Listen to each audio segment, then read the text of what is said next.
માતાજી, જય ભવાની, જય રણછોડરાય. હું છું આપનો મિત્ર જગદીશસિંહ ચૌહાણ. અને ખૂબ આપણે ઘણા ટાઈમથી આપણે એક એલાઉન્સ કર્યું હતું કે આપણે કંઈક કરવું છે, કંઈક નવું કરવું છે. અને તમને આજથી 6-7-8 મહિના પહેલાં ફેસબુક લાઈવના માધ્યમથી તમને જણાવ્યું હતું. અને એ ખુશીના સમાચાર આપણી સમજ અને ટૂંક સમયમાં જ આપવા જઈ રહ્યા છીએ. અને જ્યાં જગ્યા ઉપર ને જ્યાં ભૂમિ ઉપર ઊભો છું ત્યાં આગળ ભેમજી યુવા ફાઉન્ડેશન અને હેલ્પ ગ્રુપ ગુજરાત દ્વારા ભવ્યથી ભવ્ય ગૌશાળા તેમજ વૃદ્ધાશ્રમ માટેની જે જગ્યા છે એ જગ્યા આપણે એક્વાયર કરી લીધેલી છે. હવે એ જગ્યાની અંદર આપ સૌને હું બતાવું કે આ જગ્યાની આ તમામ જગ્યાની અંદર અહીંયાથી માંડી અને આ છેક અરાઉન્ડ સુધી ત્યાં સુધી જે પિકઅપ વાન પડી છે ત્યાં સુધી આ જગ્યાની અંદર આપણે વૃદ્ધાશ્રમ અને ગૌશાળાનું આયોજન કરી રહ્યા છે. અને આ જે જગ્યા આવી છે નવગામા, તાલુકો બાલાસિનોર, જિલ્લો મહીસાગર. અને એની અંદર આપણે આ ઉત્પાદને જે મેન રોડ છે એ મેન રોડ ઉપર જ આ જગ્યા આવી છે. અને આ જગ્યાની અંદર આપણે ગૌશાળા અને વૃદ્ધાશ્રમ ભેમજી યુવા ફાઉન્ડેશન અને હેલ્પ ગ્રુપ ગુજરાત દ્વારા આયોજન કરવાનું છે. તો આ ટૂંકા જ દિવસોની અંદર આની અંદર આપણે ભવ્યથી ભવ્ય ભૂમિપૂજનની તારીખ પણ તમને જણાવીશું. તેમજ કેટલા સુધી આપણે કામ કરવાનું છે આખું સ્ટ્રક્ચર થોડાક દિવસમાં આપણે બતાવીશું. અને આ જગ્યાની અંદર આપણે જે ગૌ માતાઓ જે હોય કે જે પીડિત ગૌ માતા હોય, એસિડ એટેક હોય એવી જે ગૌ માતા હોય અને જે પ્રતાડિત થયેલી હોય ગૌ માતા, એ ગૌ માતાની અહીંયા હોસ્પિટલ સાથે એની સેવા ચાકરી રહેણીકરની એ તમામ આપણે અહીંયા એવું વિસ્તાર બનાવવાનું છે. અને આ જગ્યા તમે જોઈ એટલી સરસ મજાની જગ્યા છે. સાથે સાથે ત્યાં આગળ કૂવો પણ છે, જે વર્ષો જૂનો કૂવો પણ આપણને એ મળેલો જ છે એની અંદર. તો પાણીની પણ કોઈ સમસ્યા નહીં. અને આ કુદરતી વાતાવરણની અંદર ખૂબ વિશાળ ગૌશાળાનું અમે આયોજન કરી રહ્યા છે. થોડાક જ દિવસમાં આપ સૌનો આમંત્રણ પણ આપશું સોશિયલ મીડિયા દ્વારા. અને ભૂમિપૂજન માટે આપ તમને આમંત્રણ પણ આપશું. શું કહેશો ભેમજી?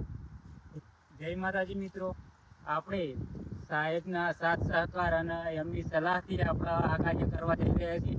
આપણને તો આવું બધું કોઈ પ્લાનિંગ હતું નહીં, પણ સાહેબની મુલાકાત લીધી તો એના માટે આપણી પાસે વિશાળ જગ્યા છે અને રોડ ટચ બ્લેક પટ્ટી પર છે અને લોકેશન પણ સારું છે.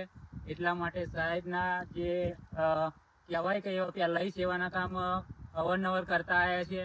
અને આગળનું પ્લાનિંગ આપણે કહેવાય એવું આપ્યું કે ભાઈ જો જગા જ હોય તો આપણે કંઈક એવું સેવાનું કામ કરીએ કે જેથી કરીને આપણે અહીં મહીસાગર જિલ્લાની અંદર ગૌશાળાઓ તો ઘણી છે, પણ આપણે ગૌ હોસ્પિટલ બનાવવા જઈ રહ્યા છીએ કે જે રસ્તા પર એક્સિડન્ટ થતી હોય, પીડિત ગૌશાળાઓ કે ભાઈ એસિડ એટેક હોય, આવી ગાયોને કોઈ રાખવા તૈયાર નહીં. જો ગૌશાળાની અંદર ગાયો તો અઢળક લોકો પાલવે છે, પણ પીડિત ગાયો અને જે ઊભી ના થતી હોય, પગ હોય, ગમે તે એવું નુકસાન થયેલું હોય એવી ગાયને કોઈ પાલવા તૈયાર નહીં. એના માટે આપણે વિશાળ ગૌશાળા બનાવવા જઈ રહ્યા છીએ. અને એ હેલ્પ ગ્રુપ ગુજરાત દ્વારા અને ભેમજી યુવા ફાઉન્ડેશન દ્વારા આપણે આ સંચાલિત કરવાના છીએ. એનો મોટામાં મોટો જે સહયોગ હોય તો આપણા જગદીશ સાહેબ કે જે હેલ્પ ગ્રુપ દ્વારા અવારનવાર ઘણા પણ એવા કામો કર્યા છે અને આ કામ કરવા જઈ રહ્યા છીએ. અને ટૂંક સમયની અંદર આપણે આનું લોકાર્પણ બી કરવાનું છે. અને બીજું એક વાત કે જે આના સિવાય પણ આપણી પાસે બીજી એક જગ્યા છે, એટલે ગૌશાળાનું પ્લાનિંગ તો ચાલુ જ છે, પણ જોડે જોડે આપણે વૃદ્ધાશ્રમ પણ બનાવવાનું ભવિષ્યની અંદર પ્લાનિંગ છે. તો આપણે આ જે હવે સાહેબના સાથ સહકારથી જે કામ લીધું છે એ આપણે ટૂંક સમયની અંદર એમની સલાહથી આપણે પૂર્ણ કરીશું.